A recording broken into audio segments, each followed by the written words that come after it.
Hey all, మీలో ఎంతమందికి బిర్యానీ అంటే ఇష్టం? నాకైతే బిర్యానీ చాలా చాలా ఇష్టం అనమాట. ఎస్పెషల్లీ నేను కుక్ చేసిన బిర్యానీ అంటే కూడా నాకు చాలా నచ్చుతుంది. నేర్చుకోవడం ఎంత సింపుల్ అయినా కూడా ప్రాసెస్ చేయడం చాలా కొంచెం లాంగ్ ఉన్నా కూడా చాలా ఓపిక్గా చేస్తాను అనమాట. అండ్ చాలా ఇష్టంగా చేస్తాను. మనం ఏదైనా ఇష్టంగా చేసామంటే దాని టేస్ట్ కూడా మనకి అంతే బాగా నచ్చుతుంది కదా. So biryani is one of my favourite dish I make. మా ఫ్యామిలీకి ఇష్టం, మా ఫ్రెండ్స్కి ఇష్టం, అందరికీ ఇష్టం అనమాట. అది కూడా చికెన్ దమ్ బిర్యానీ అయితే ఇంకా చాలా ఇష్టం. ఈసారి చేసినప్పుడు ఇంకా ఇంకా ఫ్లేవర్. ఫస్ట్ టైం చేసినప్పుడు బాగుంది, సెకండ్ చేసినప్పుడు ఇది చాలా బాగుంది లాస్ట్ టైం కంటే, థర్డ్ టైం చేసినప్పుడు లాస్ట్ టైం కంటే ఇది ఇంకా బాగుంది.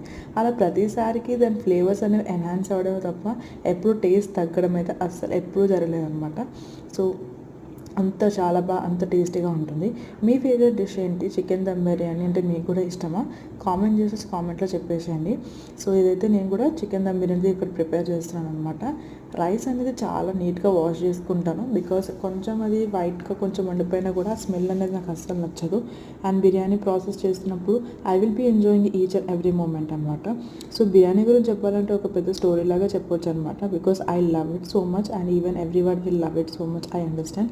వెజిటేరియన్స్కి ఏమో కానీ నాన్ వెజిటేరియన్కి తప్పకుండా ఒక ఎమోషన్ అని ఉంటుంది కదా. మనం మూడ్ బాగుంటే బిర్యానీ, బాగోపోతే బిర్యానీ, ఎలా ఉన్నా కూడా biryani. Biryani is biryani. And that with chicken biryani ఇంకా బాగుంటుంది అనమాట. మీకు కూడా చికెన్ బిర్యానీతో ఇంత ఎమోషనల్గా కనెక్ట్ అవుతారా? అండ్ అలాగే మీకు కూడా నచ్చుతుందా? తప్పకుండా వీడియో అయితే లైక్ చేయండి. అలాగే నా ఛానల్ని ఫస్ట్ టైం చూసినట్టు తప్పకుండా సబ్స్క్రైబ్ చేసుకోండి. See the next video. Take care, bye.